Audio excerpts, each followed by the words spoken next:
morning. I thought we'd talk this morning about fear, mainly fear in dogs, but also I'm going to touch on it briefly a little bit in ourselves as humans. So I have a lot of clients who have dogs who are fearful, and a lot of their responses are related to the fact that their fear can become paralyzing, sometimes to the point where they're frozen and they can't move and they're completely shut down. Other dogs tend to be reactive, and they're what we tend to term, we bandy around these terms a fair bit, but we tend to refer to them as fear aggressive. And that's where a dog becomes so scared of something moving into its personal space usually, that they react towards it. So they will tend to be reacting as a means to get the thing to move away. Now, I don't believe that we should be punishing these dogs. I think that we need to accept that the fear is really real in that dog's head at that particular time, and we need to do as much as we can to help the dog through it by making that situation easier for the dog to deal with. So that means not putting them in front of the thing that absolutely terrifies them.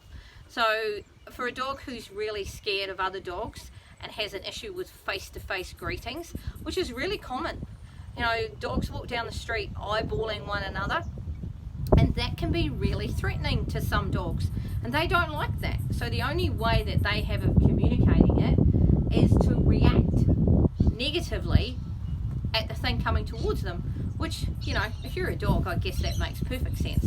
But to humans, we don't find that behaviour acceptable at all. Obviously, if you're an owner with a dog that's spitting and lunging and acting negatively, then, you know, it's really stressful for everybody.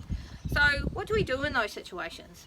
Well, we really need to work hard on doing everything we can to help those dogs through those difficult times, those difficult situations. And fear is a really real emotion.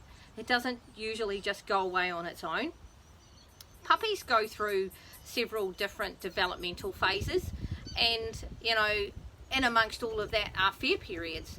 Usually, if we are careful and we manage the dog's mental state, we can, you know, navigate our way through those without any incident. For other dogs, like a few that I'm working with at the moment, that hasn't been an easy process. You know, something has happened and the dog is stuck with that memory of that incident.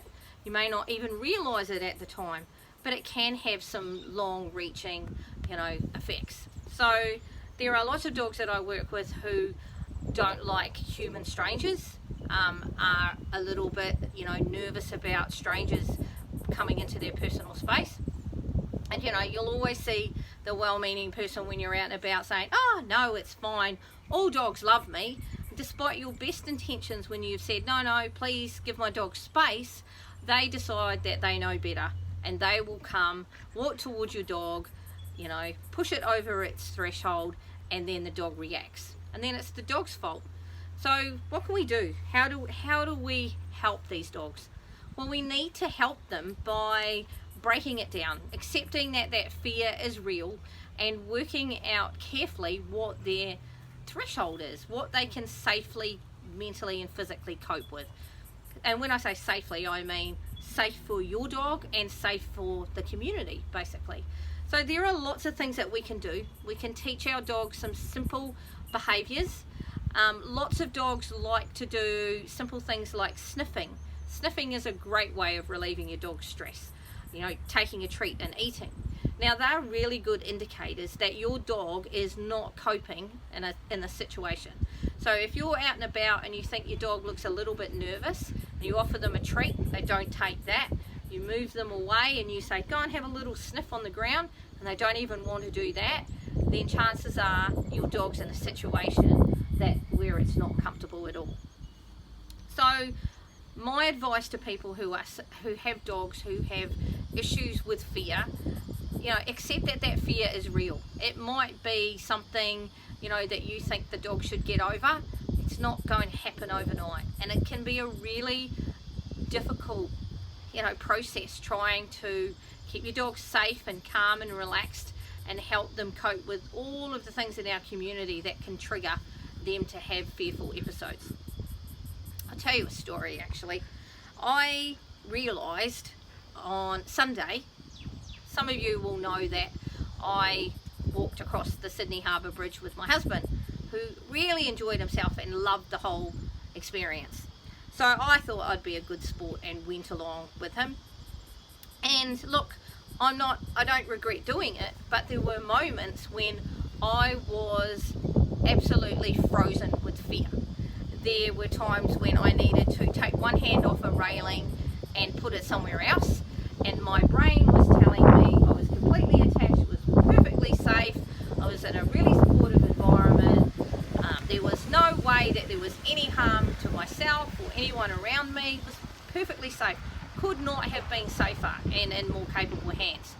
Do you think I could make my brain release my grip on the handrail so that I could move it somewhere else? Your brain does, it's an amazing thing, but your brain can say you're fine, you need to do this, or part of it does, and then the rest of it is just petrified by fear. And so we all react in different ways. It's the same for dogs. Some dogs will run, some dogs will fight and defend their personal space, and we all cope with things differently. So the same thing for dogs. So those of you who I'm working with, it is a long, slow process, but we make small improvements. Every now and then there might be a setback, but there are lots of people who are going through exactly the same thing as you. So just remember that all of those little setbacks, not that they are always setbacks, are just there to remind you that you need to take things quietly and at your dog's pace.